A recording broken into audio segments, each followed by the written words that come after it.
estar acá, no solo por ser olivense, me da gusto porque me convocan primero los jóvenes, es muy importante que sean los jóvenes los que tengan esta iniciativa, y segundo porque estoy con dos personas que profesionalmente admiro, tanto Adrián, con quien comparto todos los días, se sienta al frente mío todos los días, no es fácil. Y obviamente escuchar y preguntarle a Diana para mí como periodista es muy importante. La idea de esta conversación, la vamos a llamar así, es que sea amena, obviamente hay mucho interés por lo que tiene que ver con el sector agropecuario, vamos a tratar de que no sea solamente eso, habrá política, es inevitable. El primer objetivo es ese, que sea amena, el segundo objetivo es que Diana nos dé algunos títulos, para que después nos paguen el sueldo, porque eso es lo que venimos a buscar. Y el tercer objetivo es quedar bien en Oliva, que está mi papá y mi mamá ahí, así que si no quedo bien en Navidad, son. Adrián va a presentar a Diana y después empezamos a conversar. Bueno, muchísimas gracias por la invitación. Un placer para mí estar acá con Diana, con Guille, con todos ustedes. Bueno, ¿qué decir de Diana Mondino? Yo estuve viendo su currículum y es impresionante, es muy impresionante, pero a mí lo que más me impresiona es que una persona como ella se meta en la política, ¿no? Me parece muy valioso, no me importa de qué partido es, ¿no? Pero fíjense, primero cordobesa hasta el tuétano, ¿no? Su papá fue fundador y creador del Banco Proela, uno de los dos únicos bancos cordobeses que quedan, que sobrevivió a todo, ¿no? Su hermano también es un economista muy destacado, que creo que ahora está en Chicago, me parece, y ella, por supuesto, con una trayectoria impresionante. Mire, ella es directora del SEMA, ¿no? Que es una universidad privada, que yo diría que es la universidad que tiene de economía que tiene los principios más liberales en la Argentina, ¿no? Equiparable a lo que sería la Universidad de Chicago en Estados Unidos, ¿no? Y por eso proviene ella de esa cartera. Esa universidad se ha formado por personas, fundada por personas como Roque Fernández, expresidente del Banco Central, Carlos Rodríguez, asesor también de Javier Milei, ahora, que tuvo un rol muy importante durante el segundo gobierno de Carlos Menem, Eugenio Pendaza, el esposo de Diana, también importantísimo funcionario, está acá, tuvo que maniobrar la superintendencia de bancos cuando estaba la crisis del tequila y el 2001, así que imagínense del tequila, ¿no? Cuando tuvo que reconvertir a todos los bancos de la Argentina también. Bueno, y Diana, fíjense esto, ¿no? Ella ha sido, por ejemplo, directora, ha sido representante de accionistas en el directorio de empresas muy importantes, Loma Negra, Bodegas Bianchi, por supuesto ha sido presidente del Banco Proela, ha sido representante de accionistas en Pampa Energía, en el Banco Supervil, y sobre todo ella ha sido directora para América Latina de Standard & Poor's, que es una calificadora de riesgo muy importante. Ha estudiado en Yale, ha estudiado en la Universidad de Columbia, ha pasado por muchos lugares. Tiene un costado que muy pocas personas conocen, pero también integra el directorio del Banco de Alimentos, lo cual dice mucho sobre un costado social de ella. Integra una organización internacional que se llama FEM, es la sigla, que es una organización dedicada al avance de la mujer. Y por cierto, fuera poco, encima, desde hace un tiempo, se dedica con su esposo al campo. O sea, es un par de ustedes. Y entiende esto, porque lo vive, ¿no? Tiene un campo que me acabo de enterar, en el norte de la provincia de Santa Fe, cerquita de Córdoba.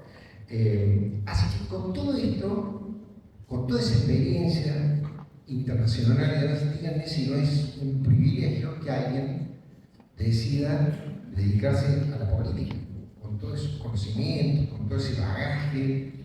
Diana podría estar tranquilamente con su nieto. ¿Cuántos nietos son, Diana? El primero. primero. Pero está en esto, a mí me parece que es un privilegio, y es un privilegio poder escucharlo hoy, porque son de esas personas de las que uno tiene mucho para aprender. Son personas que tienen una visión del mundo, una larga experiencia, y me parece que va a ser muy fructífera esta noche. Así que muchas gracias.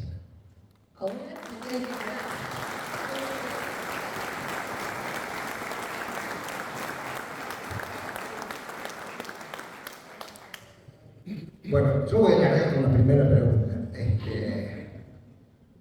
¿Qué moneda vamos a tener el 11 de diciembre? Ni una, ¿qué pasó? En el bolsillo, ni una. Yo personalmente conozco de todos nosotros. Vas a tener en la segunda edición de tu libro, en vez de éramos tan pobres, ahora sí, ¿cuándo salimos de pobres? Eso va a tener que decir. A ver, la situación financiera de la nación es desastrosa. Algunas provincias que pensemos que todas estaban con superávit menos Santa Cruz, creo que había otra más, tenían superávit en el 2019. Bueno, la información no es muy transparente, pero empiezan a haber dificultades para pagar sueldos y tenemos que pagar sueldos. Y tradicionalmente todos los gobiernos tienen dificultades cuando llega diciembre y el aguinaldo, pero aquí, como se está haciendo una nueva gran fiesta por el plan Platita, o el plan previaje, o el plan no sé cuánto, se está gastando mucho ahora, con lo cual el pago de sueldos y aguinaldo, que ya no le va a importar a este gobierno, sino que va a ser todo problema del gobierno próximo, sea quien sea, aún cuando gane el propio Massa, bueno, no vas a tener mucha práctica porque lo más probable es que todavía no hayas ni siquiera cobrado en noviembre cuando llegue el 11 de diciembre. Así de fuerte. Ahí tenés el titular que querías. Sí, exacto. No va a quedar ni para los salarios de diciembre, ni para el aguinaldo de diciembre. Tradicionalmente es muy difícil pagar los salarios de diciembre y aguinaldo. Generalmente ha sido así. Pero esta vez va a ser mucho más fuerte. Mucho más fuerte. Por lo que vos pintas, hay que esperar una eclosión, así tipo de las grandes eclosiones esas que han tenido en la Argentina, como en 1989, en 2001. Yo creo que no, porque todos hemos aprendido mucho, todos ustedes ya saben que tener pesos guardados abajo de un ladrillo, esperando que los chicos cumplan 15 años, no sirve, porque esos pesos no van a valer nada para la fiesta de 15 de la nena. Todos sabemos que es mejor ahorrar de otra manera, pero la verdad porque además la gran mayoría que tiene muy poca capacidad de ahorro, muy poca. O sea que hay poco para licuar, digamos. Hay poco para licuar, entonces, pero lo que sí puede ocurrir es que los precios subieran. Pasa que tenemos un equilibrio entre precios que suben y recesión. ¿Cuánto puede subir los precios cualquiera de ustedes para sus clientes? Digamos, si está en el agro, uno no maneja el precio del trigo o el maíz, pero si vendes zapatillas o pizza, ¿cuánto lo puedes subir? Pues la gente no te lo compra. Entonces la recesión te frena la inflación. Y en esta circunstancia que tenemos en Argentina, voy a decir algo muy triste, por favor al final voy a hacer un contexto y si no me dicen algo voy a conseguir algo divertido para decir, pero empecemos por la cruda realidad. En la situación, casi que te diría que es preferible que haya inflación a que haya recesión, porque si hay recesión caen las empresas. Y una empresa que cierra, una pizzería que cierra, el señor que pierde su capital, son los mozos, son los proveedores que no cobran, y si las empresas caen, es muy difícil que vuelvan a recuperar. De un muy mal salario, de una pésima situación económica, te podés recuperar. Pero la empresa que cierra, por definición no se recupera, y todo lo que dependía de esa empresa, es muy difícil que se vaya a ir a otra. Lleva mucho tiempo eso. Así que lamentablemente si llegamos a una situación crítica es mejor que sea por inflación a que sea por recesión. Diana, en el Banco Central, ¿qué hay? Si el 11 de diciembre va a estar complicado, hoy, ¿qué hay en el Banco Central? Pagarés. ¿Pagarés? ¿No hay dólares? ¿No hay nada? No, le tienen que pagar a los chinos por el swap que no lo conocemos. A muchos de nosotros que teníamos depósitos en dólares y que los depósitos en dólares en el banco de la esquina, es obligatorio poner ponerlo en el Banco Central, y el Banco Central dijo, yo lo voy usando un ratito para algunas otras cosas, y va a tener que ponerlo de nuevo. Hay pagarés que se han dado los importadores, diciéndole ya te lo voy a dar, ya te lo voy a dar, anda trayendo las cosas, avisar a tu proveedor que en 6 meses tenés la plata, y que ya son 35.000 millones de dólares. Y hay otros pagarés mucho más grandes que son los pagarés de las LELIQ. Pero en el Banco Central lo único que tenés son pagarés. Todas las cosas que se deben. Bueno, vos decís que hay pocos pesos, ¿no? No, hay muchos pesos para comprar pocas cosas. Claro, exactamente. Ahora, ese volumen de LELIQs, sobre todo, ¿no? Esos billones y billones de pesos que están ahí, que son esa montaña de pesos que están en un lado, una montaña de pesos de la deuda del propio gobierno central, digamos, del Tesoro. ¿Cómo te imaginas vos que se va a resolver eso si ya estamos con este nivel de inflación? A ver, déjame que te lo pongo en otros términos. Argentina tiene muchos problemas, ¿no? Hay gente que se fija en temas de larguísimo plazo. O sea, nuestros niños iban a poder insertarse en la economía del conocimiento mundial. Hay gente que se fija en una tía abuela que no puede pagar los remedios. Y hay gente que se fija en problemas inmediatos como son las LELIQ. De todo, depende de qué es lo que tienen que estudiar cada uno. Hoy les cuento lo que son las famosas LELIQ, que además ya como que tiene nombre y apellido. La bomba de LELIQ, que no es la bomba tucumana, es otra. El gobierno nacional gasta mucho, gasta más que lo que recauda. Entonces se endeuda, nadie le quiere prestar. Entonces dice, che, Banco Central, imprimime unos billetitos y a cambio de eso te doy otro pagaré, ¿no? Entonces esos billetitos los usa el gobierno para pagar cosas, sueldos de maestras o obra pública, lo que sea. Es parte de los gastos que tiene el gobierno nacional. Entonces cuando esa maestra cobró el sueldo, va al supermercado, va a la verdulería, etc. Entonces el señor del supermercado le paga al productor de latas de tomate y el señor de lata de tomate le paga al productor de la lata vacía y etc. Termina llegando al Banco Central de vuelta a un banco porque alguien puede juntar ese dinero. ¿Y por qué junta ese dinero? Porque tenemos ECO. Entonces dice, bueno, yo voy cobrando 2 o 3 veces por mes y a fin de mes tengo que pagar sueldos. O una vez por mes tengo que pagar alquiler. Entonces, como eso es necesario ir acumulando esta platita hasta el día que tengas que hacer el efectivo pago, bueno, la vas poniendo en un banco. ¿Qué hace el banco con esa plata? Porque el señor que pone la plata en un banco quiere cobrar interés. Porque si no, con la inflación, esa plata no vale nada. Y entonces el banco, todos los bancos del mundo toman depósitos por el cual pagan interés y se lo prestan a alguien a quien le cobran más interés, se quedan con una pequeña diferencia, después de pagar sus sueldos, su luz, su teléfono, sus publicidades, y con eso van viviendo. Resulta que acá no le podés prestar a alguien me dice, che, que lo que se necesita en el sector agropecuario es crédito. Pero si un plazo fijo tiene una tasa anualizada de 100 y pico %, bueno, al señor que quiera comprar una motito o cambiar el tractor, le tenés que cobrar una tasa anualizada de 100 y pico % más pensar en lo que se llama encaje, que es una cosa técnica que te lo lleva a un poquito más una cuestión que es necesaria para cubrir los propios impuestos, más alguna otra cosa que te va dando una tasa del 200%. Y a eso hay que sumarle IVA, 21. Ingresos brutos, 7 u 8. Impuesto municipal, otros 7 u 8. Entonces, si alguien en cualquier sector quiere un crédito, tiene que pagar 200 como mínimo, más IVA, más ingresos brutos, más impuesto municipal. Entonces, ¿quién te va a pagar eso?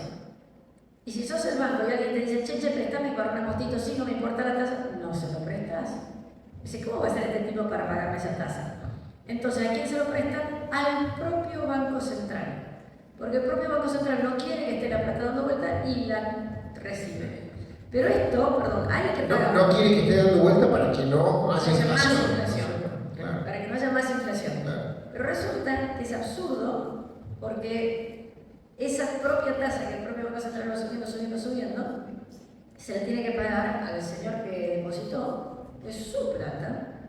Y si vos decís, bueno, no pago las Entonces el banco no le puede pagar al depositante. A los más viejitos en la sala se acordarán del plan Bones, o más antes todavía del presagio, que era que no te devolvían toda tu plata, hacer un cachito menos, etc.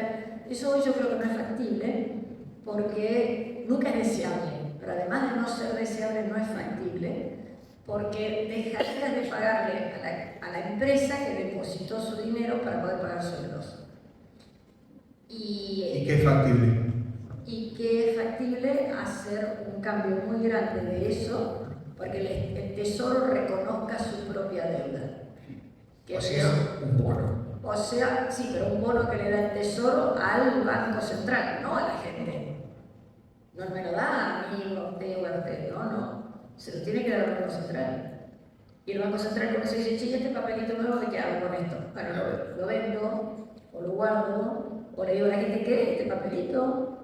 Tengo que hacer alguna combinación con eso, porque si no, no puedes dejar de pagar los ahorros o el dinero transaccional que se está guardando. Pero perdón, rápido empecemos a cambiar la pregunta porque menos mal que voy a salaminante, que si no la gente se va a deprimir. Me quedé pensando en esto. Milei ha propuesto, bueno, inicialmente una dolarización de la economía argentina para terminar con esto, que la Argentina hace 70 años que da la misma vuelta, siempre hay alguna variante del default del plan Forex, alguna variante de nuevas, siempre terminan haciendo lo mismo. Ahora salió un cruce Carlos Melconian y dijo, bueno, el plan de Milei implica sí o sí, necesariamente, o un plan Bonex, de bono, o un corralito, o una licuación inmensa, es decir, que el Banco Central imprima todos los billetes necesarios para pagar esas LELIQ, y bueno, que sea lo que Dios quiera, que se incendie todo, porque sería un volumen tan grande de pesos. Es así. Son las únicas alternativas que quedan. ¿Cómo se podría hacer? No es así. No es así. Ahora, contesto desde un punto de vista más técnico que pueda. Una dolarización implica que vos puedas usar tus dólares. ¿Dónde tienen los dólares ustedes? No tenemos.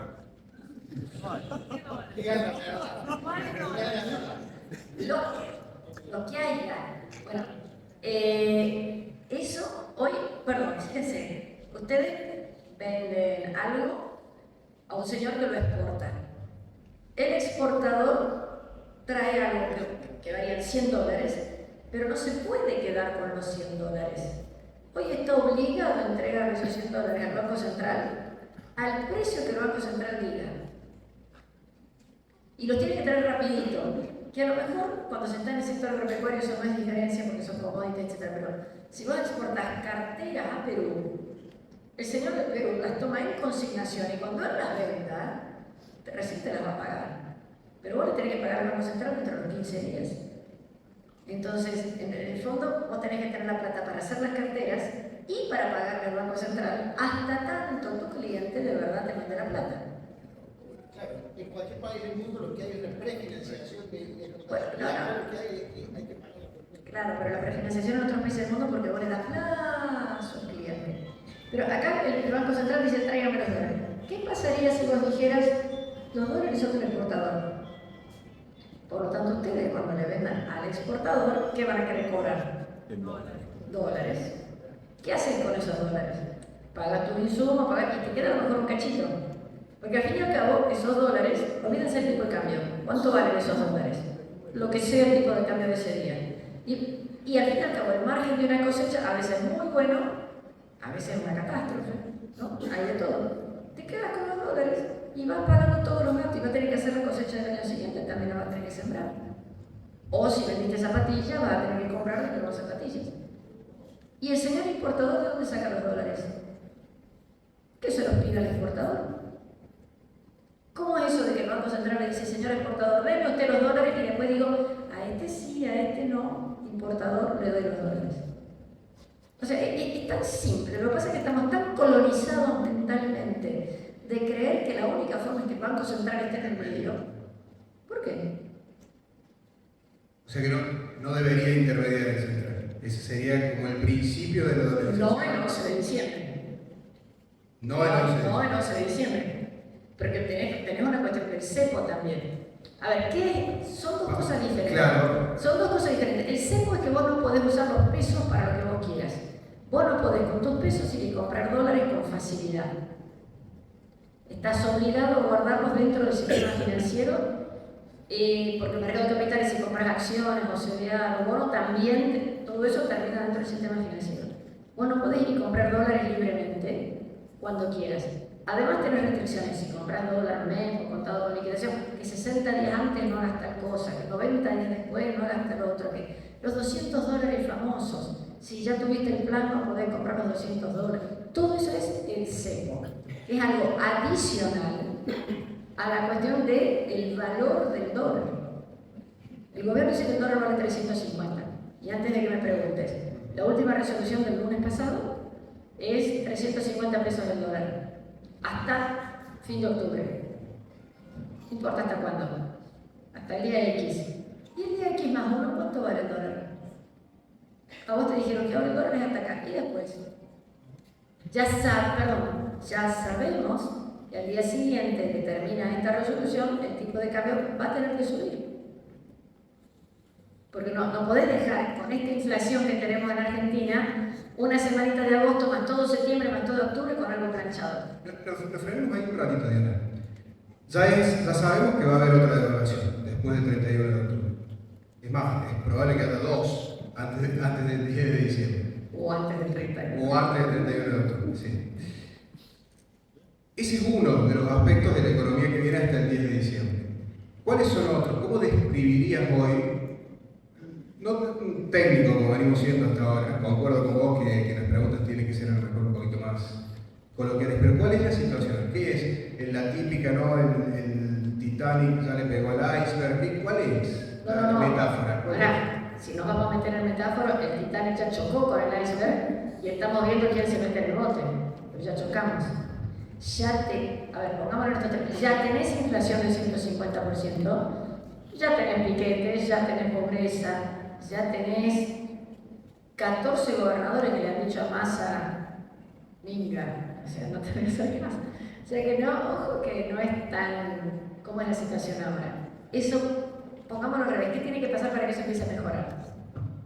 Para que la inflación empiece a bajar, para que los chicos estén en la escuela, voy a los dos extremos. Bueno, tiene que pasar muchas cosas en mucho tiempo. Para que la inflación baje, hay que hacer un montón de cambios. Y, a ver, no tengo nada que sea una varita, pero esta vez se la ha visto. Esta es mi varita mágica. Con esta varita mágica, yo lo toco al señor de la esquina y le digo, ¿usted quiere que no haya inflación? ¿Nunca más? ¿A partir de cuándo? Imposible que sea el día. Varita mágica, haga lo que quiera. ¿Qué quiere? Ya. Bueno, ya o el 10 de diciembre, cuando sea. ¿Ustedes se quedan con estas jubilaciones? Si no hay inflación, nada cambia, ¿no? ¿Ustedes se quedan con estas jubilaciones? ¿Con este precio, con estos salarios? ¿Con este precio del asado? ¿Con este nivel de desempleo? Porque si hoy no es rentable pagar empleados, ¿por qué habrías de tener más empleados? Entonces, ojo que para parar la inflación va a haber que hacer un montón de cosas para ir acomodando y lamentablemente eso lleva un tiempo. El precio, por acá en Córdoba, por ejemplo, el precio de la energía, uno dice, uy, qué caro que es, pero ustedes saben que la mitad de eso son impuestos, más o menos. En otro lugar la energía es más cara, en otro es más barata. Entonces, vos tenés que hacer un proceso bastante complejo de ir acomodando distintas variables y nadie quiere ser el que se queda atrás. Si vos empezás a subir las jubilaciones, ¿con qué plata? Ya tenemos déficit. Entonces, para poder subir las jubilaciones, primero tenés que haber eliminado el déficit y tener superávit. Pero ¿cómo vas a tener superávit si después encima subir las jubilaciones? Te vas gastando el superávit en las jubilaciones. Entonces, tiene que ser un proceso lo más rápido posible, pero no funciona mi varita mágica. No puede ser en un día. Porque a menos que queramos quedarnos como estamos, Y hay otro tema que es importante, de los 200, casi 200 países que hay en el mundo, países con inflación no llegan a, inflación relevante no llegan a 10. Pero hay 80 países del mundo que no tienen inflación y no se han desarrollado nunca. Todo África, parte del sudeste asiático. O sea que, ojo que hay que arreglar todas estas cosas medio podriditas que tenemos y al mismo tiempo establecer las bases para desarrollarnos. Porque vos podés tener inflación cero, o bajita, bajita, bajita, y quedarnos como estamos. Hay Diana, ¿no? A ver, yo lo bajo un ejemplo. Por ejemplo, hay provincias de la Argentina que tienen el doble o el triple de maestros por alumno que otras provincias. Y son las provincias que tienen peores resultados en la escuela. O sea que claramente es evidente que tienen docentes de más, porque el docente es parte del empleo público de los gobernadores, porque son las carpetas, porque están ahí, están ocupando puestos burocráticos, no están frente al aula, por las múltiples razones que sí. Cuando usted dice lo que dice, yo digo, bueno, la forma de reducir el gasto público y a la vez hacer que el salario de un docente sea mejor, para mí consiste en eliminar los puestos de los docentes que están de más y que no trabajan, que están frente al aula, y esa plata, una parte ahorrarla y otra parte mejorarle el sueldo a los que sí trabajan. Ahora, eso hay que hacerlo. Con toda la coparticipación de todas las provincias, habría que hacerlo con el sistema previsional, que son las grandes fuentes de gasto. ¿Cómo se hace? Mi ley, por ejemplo, tiene un plan para hacer eso. Sí, a ver, pero distingamos que son varias cosas diferentes. Una cosa es que la gente que cobra sin trabajar. Feo. O sea, la persona tiene que hacer su trabajo y hacerlo bien.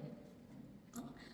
Uno entiende que haya gente que por alguna circunstancia no puede trabajar o se tomó vacaciones, pero todos conocemos gente que la verdad que no hace nada. En la cuarentena tuvimos oficinas públicas cerradas en cantidad, algunos todavía no reabiertos, y no se notó.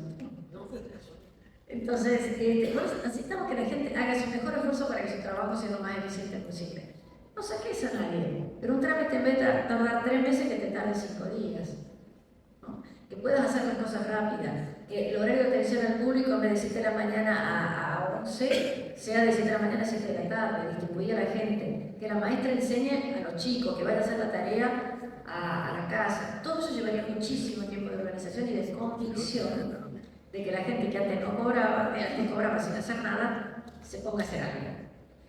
Tenés, todo eso es distinto, pero dicho todo esto, salud, educación, seguridad, son responsabilidades provinciales.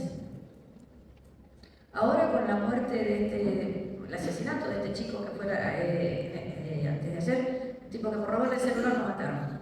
Tuvo muchísima repercusión porque fue en un lugar paquete de Buenos Aires, porque cuando fue la policía dijeron, che, no había uno, pudimos investigar, porque el que encontró el arma fue un policía, bueno, un papelón atrás de otro. Todo el mundo indignado, hay que cambiar, eso es responsabilidad de, bueno, en ese caso de la ciudad de Buenos Aires, pero siempre es provincial. Tenemos entonces que distinguir el déficit que tenemos en el gobierno, ni siquiera lo arreglás con eso. Jamás yo lo haría, pero si vos me dijeras, bueno, che, hay 3 maestras por ahora, que quede una sola y las otras 2, no sé qué les pasa. Lo mismo no es el déficit. O sea, cada provincia tendrá que arreglar su bolonqui, pero la nación no arreglaría nada si dijéramos sacamos un montón de gente, porque no es su costo. Tendría que hacer eso en la provincia y ese dinero que no gastan, que ahora pasarlo a la nación. Pasarlo de vuelta, y la nación tendría que dejar de gastar en otras cosas. Además, siempre hablo, por ejemplo, de los planes. Los planes no llegan al 5% del gasto total. Y sin embargo, empresas, lo que se llaman subsidios económicos, empresas públicas, etc., 18%. Nos han empapelado con que Aerolíneas Argentinas es el ejemplo más claro, ¿no? Pero hay 40 y pico empresas públicas nacionales, 250 y pico reparticiones. Es decir, lo que pierden todas esas es un montón. Y uno se enoja con el catering del ministerio. Eso hay que cortarlo porque moralmente no es correcto, pero no es plata. Los choferes, uno tiene que cortarlo porque no es justo, pero no es por el monto. Pero, El sueldo de los legisladores. y todas esas cosas. Un poquito, resulta que la suma de todos esos poquitos sí es plata. Entonces el presupuesto total de todo el Congreso no llega al 2% del gasto total. Unichirolas. Toda la Cancillería no llega a los unichirolas. Pero sacar el 10% acá, el 10% allá de todos esos gastos y armaste un montoncito. Pero tenés que ir a la raíz del problema, que es todo lo que se llaman subsidios económicos, que es una fortuna. Y tenés otra cosa adicional, que es de lo que recorre el recaudo del gobierno, de lo que recauda, no todo le queda a la nación, va por la coparticipación que lo tiene que entregar las provincias. Y eso también hay un montón de cosas que no son fáciles de cambiar, pero bueno, hay que tratar. Me detengo en ese punto. Hay un montón de cosas que no son fáciles de cambiar, como que hay muchos, incluso de diferentes partidos, como que están de acuerdo en hacerlo. No hay voluntarismo, no hay demasiado voluntarismo, digo, no es como una declamación, hay que hacerlo al momento de hacerlo. ¿Cómo lo van a hacer? Te voy a dar un ejemplo.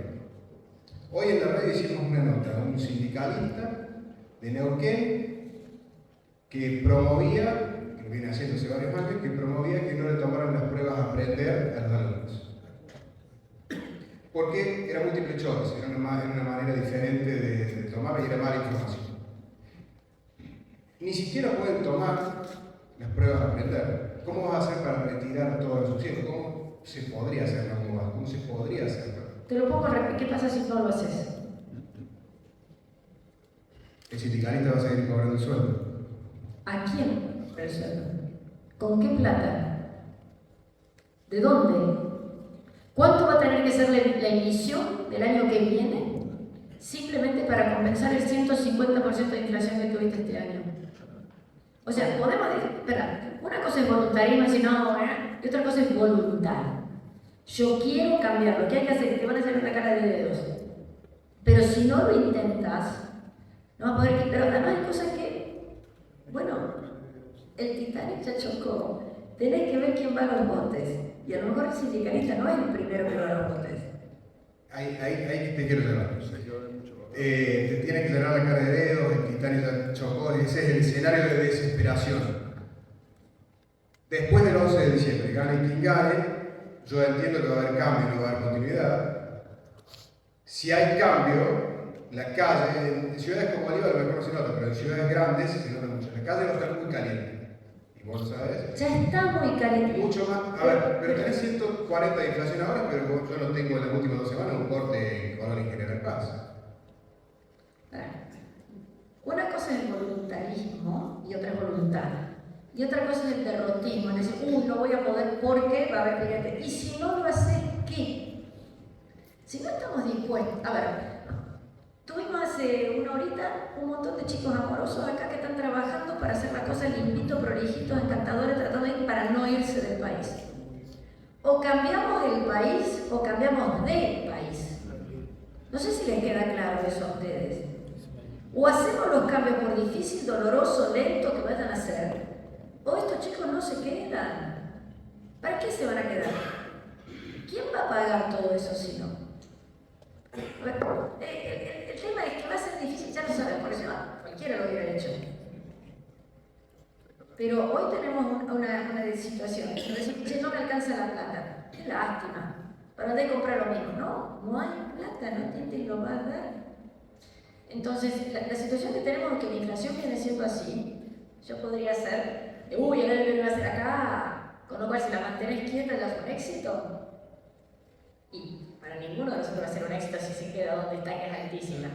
Pero es bueno, por lo menos empezamos a bajar. Si el año siguiente ya empieza a bajar, pues vos querés que baje mañana. Pero mañana no puede bajar, tenés que hacer un montón de cosas. Y hay que bancarse ya a esas cosas. Y si tenés piquete en Colón y General Paz, y tenés que tenerlo, para decir, y señor, ¿usted por qué hace piquete? Porque quiero más plata. ¿Y usted qué hace todo el día? Vaya y limpie los vidrios, corte el pasto, acompaña a un viejito a hacer las compras en el supermercado. Pero si no, ese es alguien que acompaña a su tía al supermercado y quiere que lo acompañe a otro.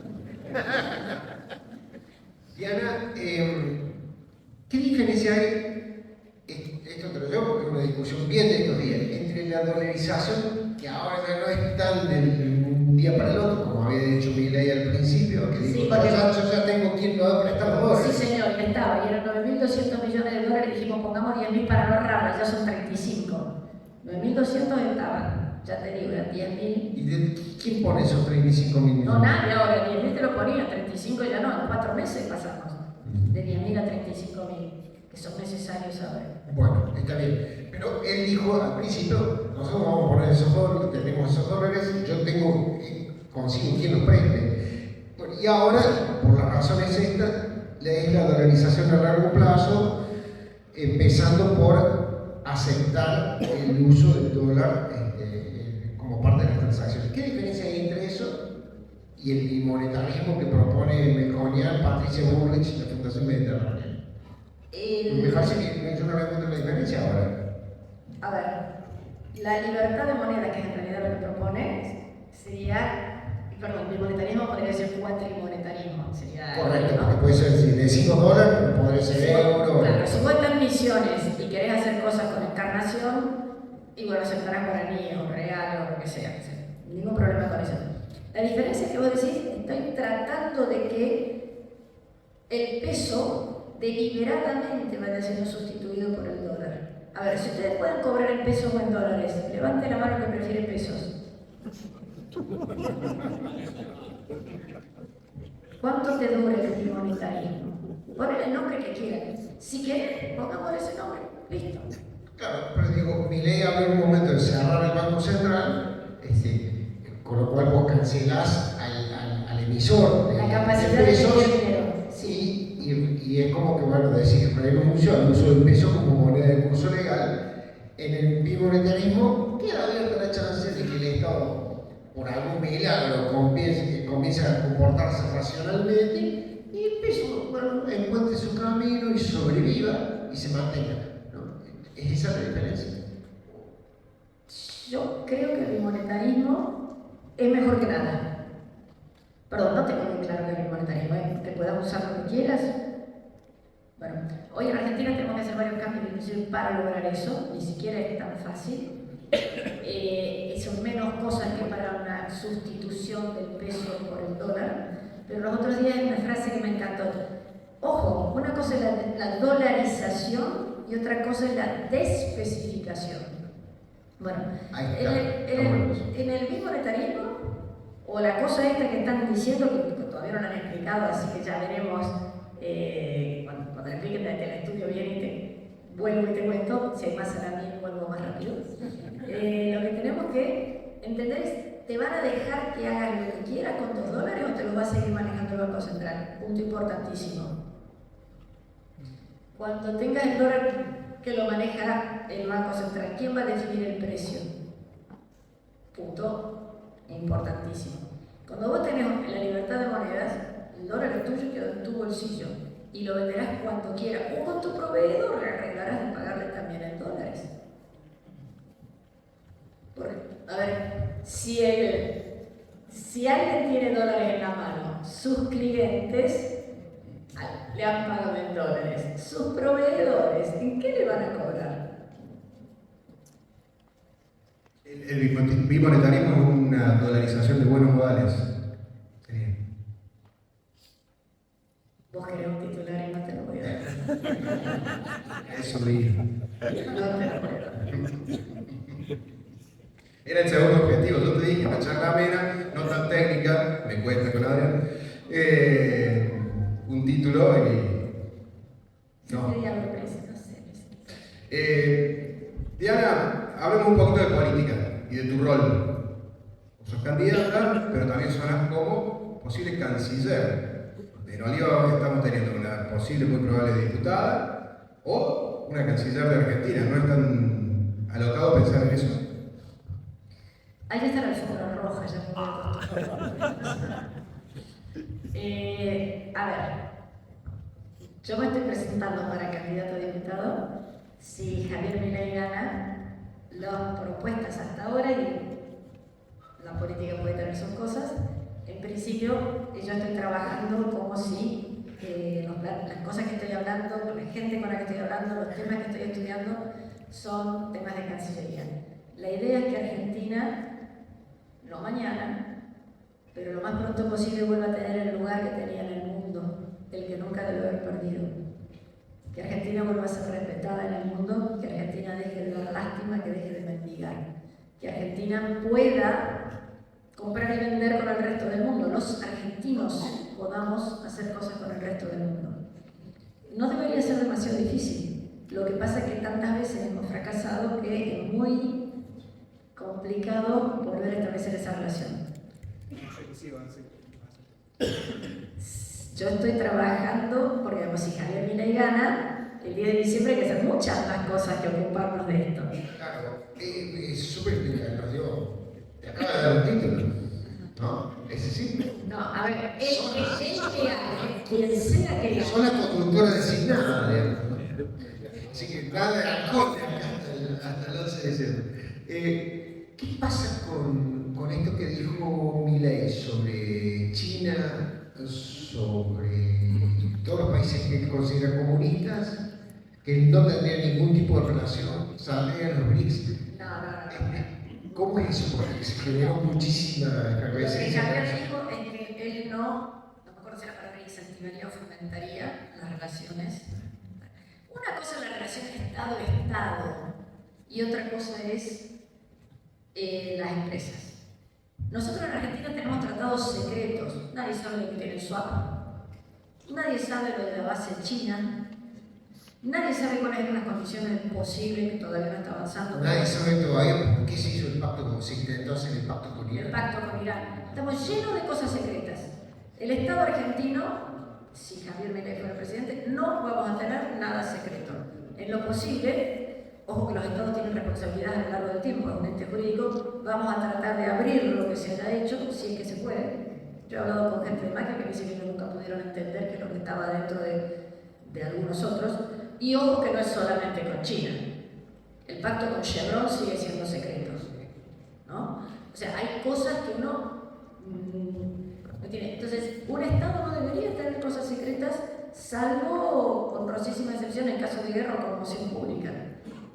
Y bueno, eso es lo que tenemos que tratar de cambiar, de parar. Entonces, una cosa es que el Estado no haga un contrato Estado-Estado público o oculto, y tratar de no hacerlo con básicamente lo que tendría que haber usado países autárquicos, donde hay un señor que se toma la gana de hacer lo que se le canta y otro señor que acá también hace porque no pasa por el Congreso, y que los privados puedan comprar y vender lo que quieran. Si vos conseguís a alguien que te quiera comprar este vasito o una cucharita en el país, aquí hay que vendérselo, pero no pidas que el gobierno haya firmado un acuerdo de alguna prebenda, de alguna naturaleza con ese otro país.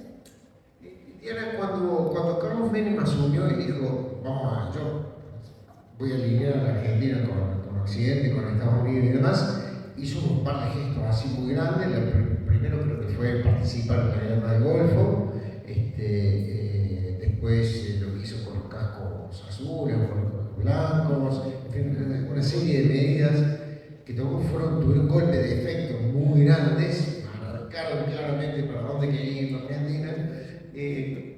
¿Qué haría Mondino como canciller? ¿Qué le diría a Milei? Mira, Milei, tenemos que dar una señal, hagamos esto. ¿Qué sería? A ver, esas son cosas que son buenas para la humanidad. Que Argentina no participe en eso debería hacerte levantar una cejita. ¿Qué está pasando acá? ¿Qué pasa que un país no quiere ayudar o evitar un genocidio? ¿Qué pasa que un país no quiere trabajar porque no estás deliberadamente poniendo en riesgo tus Fuerzas Armadas? Estás tratando de evitar que se maten entre ellos, ¿ok? O sea, yo te diría que lo que es chocante es que no lo hagamos. Así que Argentina sí debería participar en eso. Pero hay cosas que el país puede hacer. Ya estamos hablando de, ¿cómo podríamos avanzar en un tratado de libre comercio? ¿Cómo podríamos, el famoso Mercosur, el famoso tratado con la UE, con ASEAN, hay varios de estos que se podrían hacer?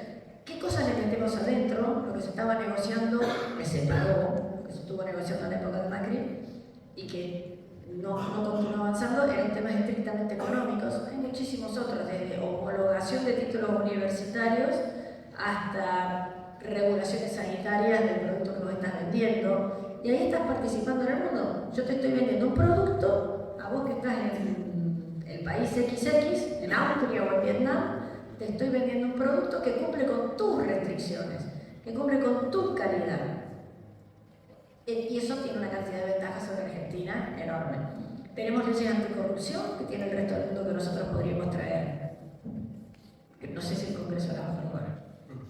Pero hay un montón de cosas que podemos hacer para decir, yo quiero jugar limpio, yo quiero jugar igual que ustedes. Y más, no igual que todos, yo quiero jugar como los que ya le va bien. Si vos querés jugar como Messi, empezá a los 8 años a darle la pelotita. Y a lo mejor llegas a ser Messi. Pero si tenés 46 y estás gordito, no vas a jugar como Messi. Entonces tenés que empezar a hacer todo ese tipo de cosas. Los tratados internacionales en Argentina, tenemos uno solo que es con Mercosur. Y que es un tratado que ha quedado obsoleto por una serie de razones. Tanto Mercosur, tanto Brasil como Uruguay, como Paraguay, como Argentina necesitan cambiarlo. Todos queremos cambiarlo. Nada más que cada uno quiere cambiarlo sin que los otros tres se le opongan. Pero hay muchísimas cosas que hacer ahí. Y te daría, sobre todo, una base para el comercio muchísimo más grande. Podrías vender mucho más, podrías vender tal vez a mejor precio, podrías tener menores costos. Todo eso es lo que tenemos que hacer. Diana, muchos de los que están acá vinieron a verte también para hablar de campo. Así que vamos a hacer una serie de preguntas con Adrián, lo más cortita posible, porque si nos ocurren muchas preguntas, nosotros podríamos estar hasta las 5 de la mañana, sobre todo Adrián. Pero las preguntas en campo parece que son importantes. Vos hablaste de superávit, hablaste de déficit, hablaste de la importancia de ordenar la economía. Todo eso lleva a preguntar qué va a pasar con las retenciones o qué tendría que pasar con las retenciones. Míralo desde un punto de vista filosófico. En Argentina tenemos que lograr de una vez por todas que haya igualdad ante la ley. ¿Las retenciones son iguales ante la ley? El asunto es cómo lo vas logrando, porque si hoy sacas las retenciones, ¿dónde está la varita mágica? Que el lunes no haya más retenciones, va a haber un montón de cosas que van a tener un salto en el precio del alimento y la gente no lo puede pagar. Pero vos tenés retenciones en cosas que no son alimentos. Bueno, ahora estarían sacando las retenciones para productos de economías regionales, etc. Entonces, eso lo tenés que ir haciendo una transición lo más rápido posible. Porque el problema lo tenés en todos los sectores. La energía también tiene el equivalente a una retención, porque tiene una cosa que se llama barril criollo. El gobierno dice cuánto tiene que valer el petróleo en Argentina. Y ahora está sustancialmente más barato que afuera. Entonces, vos decís, che, la retención es una barbaridad. Barril criollo, otra barbaridad. Pero si ponemos el barril criollo primero al precio que tiene que ser, el gasol va a costar, no sé, 2, 3, no sé cuánto, pero mucho más que ahora. Entonces, no me pongas ese precio de gasol. Entonces, pero yo necesito reglas claras. Y si en el agro dicen, sacamos las retenciones, no te hace falta que el sindicato te venga a decir, che, los salarios aumenten, porque todos vamos a saber que eso no puede ser. Entonces, lo que tenés que hacer es sacándolas al mismo tiempo, junto con las reformas que te dan productividad. Esa es una palabra a la cual en Argentina le tenemos miedo. Si vos tenés más productividad, los salarios suben solos. Si vos tenés menos conflictividad, los salarios suben solos. Si vos tenés más posibilidad de comercio, los salarios suben solos. Entonces tenés que trabajar en esas tres cosas y vas a poder ir modificando muy rápidamente las condiciones que tienes básicamente en tus dos sectores. El sector minería es lo mismo. El sector minería, vos tenés la minería, pero el transporte no lo puedes usar. Entonces el tipo dice, che, haceme el transporte. Porque si no, todo esto queda metidito dentro de los Andes y nunca nadie lo va a sacar. Entonces, el problema de que digamos yo lo quiero ya es un problema, es una convicción absolutamente infantil. Las retenciones tienen que ser cero. Y el barril criollo también tiene que desaparecer. Lo haces el 10 de diciembre, solamente se hace todo al mismo tiempo. Si alguien me permite hacer una reforma laboral, una reforma previsional, una inserción en el mercado todo el 10 de diciembre, está. Las tenés que ir haciendo juntas. Y después va a faltar una cosa mucho más importante, que es que todos ustedes crean que eso va a continuar. Porque si vos decís, no, por la duda duda, yo no sé si esto está, me quedo donde estoy. No, José. Entonces tiene que ser, desde nuestra perspectiva, muchos cambios juntos, porque uno solo no hacemos nada. Suponete que Javier Milei gana la presidencia, Mondino es canciller. ¿Qué pensás que la Argentina está partida en estos tres poderes, ¿no? El poder de Milei, de la Libertad Avanza en el Congreso sería ínfimo. La Libertad Avanza no ha nombrado jueces que le deben nada. ¿Cómo crees que reaccionarían los otros dos poderes, digamos? El peronismo, lo que queda del peronismo, el kirchnerismo por un lado, y lo que quede de Juntos por el Cambio por el otro. Esto no está ensayado. Esto no está ensayado. ¿Qué crees que haría? Ese es el problema. Que no entendemos que el Congreso es un lugar donde se va a negociar. En donde por primera vez desde los últimos 40 años vamos a tener un Congreso en donde no hay mayoría de uno solo. Pero vos sabés que ahí se negocia con plata, por ejemplo. No. Es decir, a Gil de Infran le tenés que comprar los diputados de los senadores, Ya, se les tenés que comprar con más plata. Y vos lo que tenés que decir a Gil de Infran es, che, no, donde tenés 3 docentes tenés que dejar 2 y darme lo que te ahorraste porque esto es una patria. Okay. ¿Cómo haces para que te den los Y diputados? Gildo Infran no votará. Gil de Infran no votará. Gildo Infran es gobernador, sus senadores deberían ser responsables por sí mismos. Ya sé que no lo van a hacer, por lo menos no los que están siendo elegidos ahora, porque han sido nombrados por Gildo Infran. Pero, un momentito, déjame retroceder un minuto. Hace 40 años que estamos acostumbrados a que haya una mayoría de un solo partido. Es la primera vez que no va a haber mayoría de un solo partido. De hecho, Juntos por el Cambio estamos haciendo campaña, Rodríguez Larreta diciendo quiero un 70% para tener mayoría y hacer todos los cambios. No, señor, los cambios se hacen. La Libertad Avanza no va a tener mayoría, los demás tampoco. Nadie va a tener mayoría, todos van a tener que hablar algo. No necesariamente es negociación con plata, porque negociación con plata es corrupción. En cambio, es decir, che, hacemos esto mitad acá, en vez de este otro lado, ese tipo de cosas sí pudieran ser. Tenés otra situación que es bastante importante. Todo el tema de los gobernadores. ¿Quién tiene los gobernadores hoy? ¿De quién son los gobernadores? Cada uno con los suyos. Es una vergüenza haber pensado que los gobernadores son de fulano, ¿no? O sea, los gobernadores deberían razonablemente responder a los intereses de su provincia. Ahora, hace 14 gobernadores le han dicho que no a Massa en la aplicación de... y son todos peronistas, ¿eh? Así que en algún momento se termina esto. Pero para. Entonces, el tema es decir, ¿cómo van a hacer para hacer tal cosa? Pensarlo al revés. ¿Cuántos de los temas que hemos hablado son propios del Congreso? El cepo se le ve el Banco Central. El precio de la energía, Enargas, es Secretaría de Energía. Las retenciones están por ahí. Las retenciones están fijadas con un tope por el Congreso, pero las puede fijar la AFIP, ¿no? Y otra cosa que no hemos hablado, percepciones, anticipos. O sea, ustedes tienen pagados los impuestos del año 2025 ya y todavía no empezaste a generar este año. Todas esas cosas no pasan por el Congreso. Entonces, si no se cambian, es porque te hace falta la plantita o porque tenés algún otro tipo de dificultad. Sí, pero cuando vos sos minoría y quieras arreglar la deuda externa, te van a salir en el Congreso, van a decir un momento, ¿no? Bueno, los entonces, empresitos, los muchachos, negocios en el Congreso, ¿no? es muy fácil, voten todos a Milei, que haya una minera. Bueno, pero es que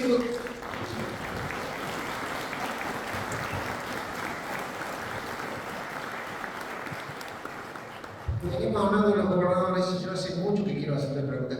¿Cómo ves vos a Juan Schiaretti? ¿Cómo viste su gobernación? ¿Cómo lo ves a él como gobernador? ¿Cómo lo ves a él como político? ¿Y te ves a vos como gobernadora de Córdoba alguna vez? Otro titular más.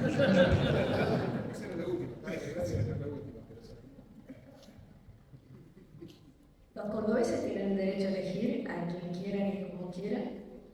Yo te estoy preguntando tu opinión sobre Schiaretti, porque yo tengo una idea de lo que vos debes pensar de él, pero no. Pero es que soy una mujer casada, no me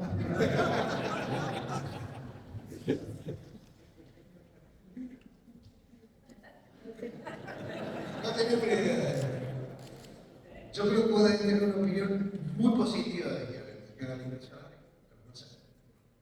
Leen la mente, redundante ahora. ¿Y te ves como gobernador de Córdoba? Para, todavía no soy ni diputada. Mira, mi título honorífico es la abuela. Lo estoy dejando stand-by. O sea, ver a mi nieto cada 3 semanas en vez de todos los días para esta cuestión. Pero no me metas en más lío. Y de acá que pudiera hacer eso, el niño ya estar en la universidad. Así que hay que contento. Diana, me parece que Adrián preguntaba por el tema de la presión en el Congreso y presión que se va a dar también en otras corporaciones, no solamente lo que se dé ahí en el Congreso Nacional. Por dos cuestiones. En el Senado, si no tienen un tercio, va a haber incluso presión más fuerte, puede haber juicio político. Y sobre todo, me parece a mí, la posibilidad de trabar insistentemente, porque se habla off the record, algunos políticos lo hablan, trabar insistentemente un hipotético gobierno de Milei para que surja algún otro caudillo peronista. Hasta que surja.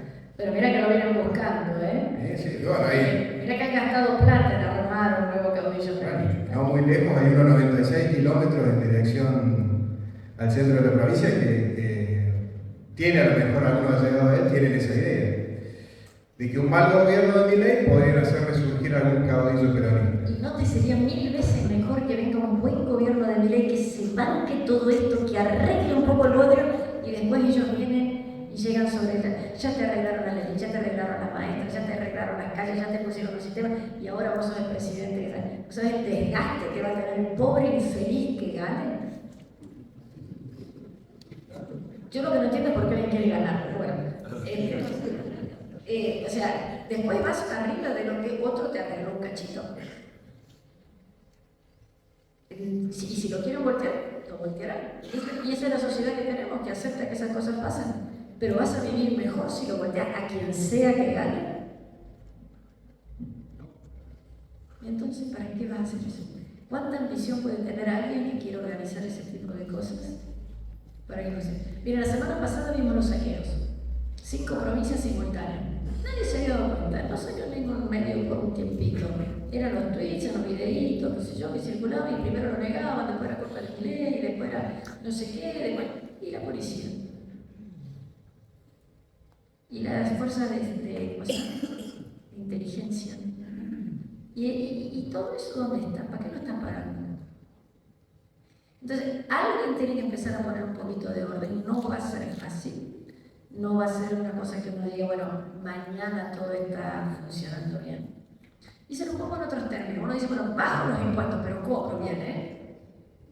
Todos ustedes pagan todos sus impuestos. Levanten la mano. Sí.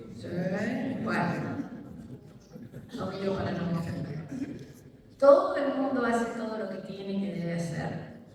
Eso también tiene que empezar a ocurrir con una carga impositiva que sea notablemente mejor que la que tenemos ahora. Que iría dentro de las reformas y se pudieran hacer todas juntas a partir del 11 de diciembre. Claro. No quiere decir que el 11 de diciembre pasa 27 leyes. Sí. O sea, tenés que ir haciendo más o menos algo que vaya... De manera inmediata. Algo que vaya de manera inmediata. El sistema previsional argentino, desde que vos saques la mejor ley que te puedas imaginar, es muy difícil saber cuál es la mejor ley, pero sacar algo que haya un consenso. No la aplicás a los jubilados de mañana, lo van a aplicar a los jubilados dentro de 5, 8, 10 años. Entonces va a tener efecto positivo dentro de 5, 8, 10 años. Entonces tenés que hacer ese cambio hoy para que sea positivo dentro de. Pero si no lo haces hoy y empezás dentro de pasado mañana. A ver, cualquier decisión uno en la empresa, ¿cómo trabaja? La empresa, yo quiero llegar acá. ¿Qué tengo que hacer para llegar acá? Y nosotros lo tenemos personificado de una manera bastante particular, Doña Rosita. Doña Rosita es una maestra que tiene 2 chicos, no sabemos si es viuda, soltera o juntada. Doña Rosita tiene que hacer una habitación para su hija. Para eso necesita poder ahorrar un poquitito. Para poder ahorrar un poquitito tiene que tener un salario un poquito mejor que el que tiene ahora. Tiene que tener un sistema monetario, no sé, que lo que ahorre sirva dentro de un tiempo.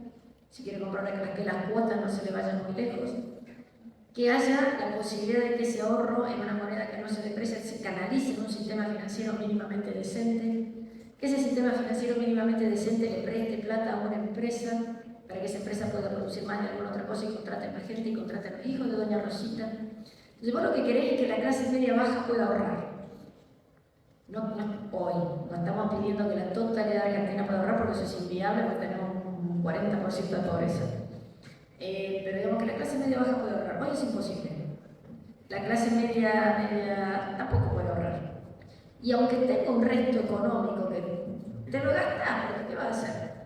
Entonces, eso es lo que tenemos que hacer. Si vos te decís, bueno, ¿qué es lo que yo quiero? Y de ahí venís para la situación actual. Que es muy distinto decir, bueno, yo voy a reformar la situación actual. Si yo reformo la situación actual, a lo mejor que la cambio un poquito y termina yendo para aquel lado, en vez del objetivo que hubieras querido. Lo que se ha logrado en Argentina con el sistema impositivo que tenemos, o con un montón de otras restricciones, es que cada vez la sociedad está más dispersa. El que gana mucho en términos relativos gana mucho más. No es que gane más dinero, sino que le sale muy barato contratar a un jardinero. Y ese jardinero no puede ahorrar. Anda a contratar a un jardinero en Suiza, o en Alemania, o en Estados Unidos. Entonces, lo que hemos logrado, diciendo que defendemos ciertas cosas, es todo lo contrario. Entonces vos tenés que decir, bueno, ¿cómo logro ciertos objetivos? ¿Qué cosas tienen que ir ocurriendo para atrás? ¿Necesito mayoría en las cámaras para lograr eso? Algunas sí y otras no. Pero a mí me dicen, ya que estamos, y ya les dije que soy larguera me encantaría que el Congreso empiece a hacer lo que tiene que hacer. El endeudamiento público tiene que ser aprobado por el Congreso, artículo 74 y 75, inciso B.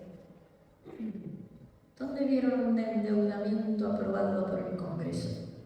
Es especial. La última mía. Sí. Vamos a hacer así, la vamos a plantear así. Vos sos alumna, yo soy el profesor, saquen una hoja, Diana, composición, no más de 5 renglones porque no tenemos mucho tiempo. Tema la vaca. No, Cristina Fernández de Kirchner. Entrego la hoja en plano.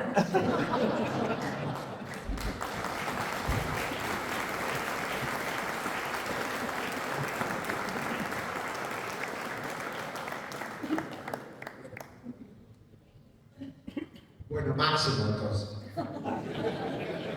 Soy una dama del vocabulario que no es. Mira, te lo contesto en otros términos. Yo no sé si ustedes son un poco muy religiosos o nada. No sé si existe un paraíso, pero por favor que existe el infierno.